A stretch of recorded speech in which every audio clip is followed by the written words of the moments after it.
بسم اللہ الرحمن الرحیم۔ ناظرین و سامعین، السلام علیکم ورحمۃ اللہ وبرکاتہ۔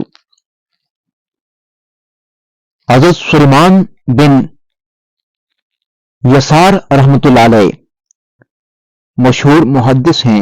ایک مرتبہ حج کے سفر پر روانہ ہوئے تو جنگل میں ایک جگہ پڑاؤ ڈالا۔ ان کے ساتھی کسی کام کے لیے شہر گئے تو وہ اپنے خیمے میں اکیلے تھے۔ اتنے میں ایک خوبصورت عورت ان کے خیمے میں آئی اور کچھ مانگنے کا اشارہ کیا۔ انہوں نے کچھ کھانا اس کو دینا چاہا تو اس عورت نے برملا کہا کہ میں آپ سے وہ کچھ چاہتی ہوں جو ایک عورت مرد سے چاہتی ہے۔ دیکھو تم نوجوان ہو، میں خوبصورت ہوں، ہم دونوں کے لطف اندوز ہونے کے لیے تنہائی کا موقع بھی ہے۔ حضرت سلیمان بن یسار رحمۃ اللہ علیہ نے یہ سنا تو سمجھ گئے کہ شیطان نے میری عمر بھر کی محنت ضائع کرنے کے لیے اس عورت کو بھیجا ہے۔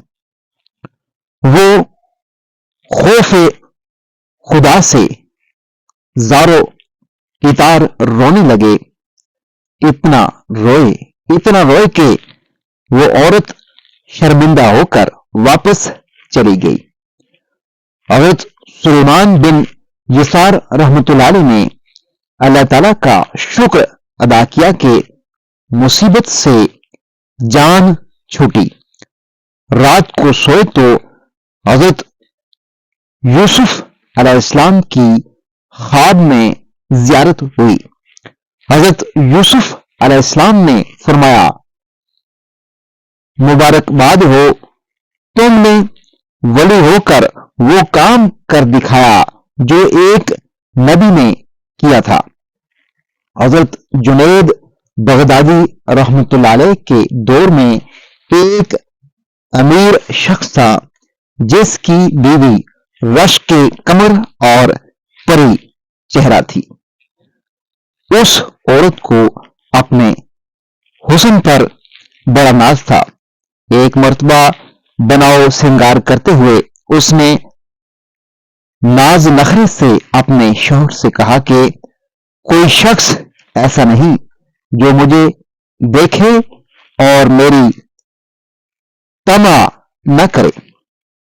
خاوند نے کہا، مجھے امید ہے کہ جنید بغدادی رحمۃ اللہ علیہ کو تیری پرواہ بھی نہیں ہوگی۔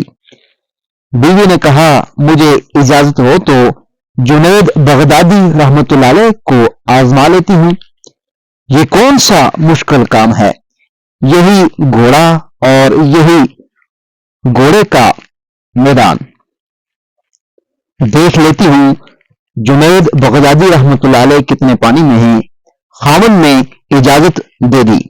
وہ عورت بن سنور کر جنید بغدادی رحمۃ اللہ علیہ کے پاس آئی اور ایک مسئلہ پوچھنے کے بہانے چہرے سے نقاب کھول دیا۔ جنید بغدادی رحمۃ اللہ علیہ کی نظر پڑی تو انہوں نے زور سے اللہ کے نام کی ضرب لگائی۔ اس عورت کے دل میں یہ نام پیوست ہو گیا، اس کے دل کی حالت بدل گئی۔ وہ اپنے گھر واپس آئی اور سب ناز نخرے چھوڑ دیے۔ زندگی کی صبح شام بدل گئی۔ سارا دن قرآن مجید کی تلاوت کرتی اور ساری رات مسلح پر کھڑے ہو کر گزار دیتی۔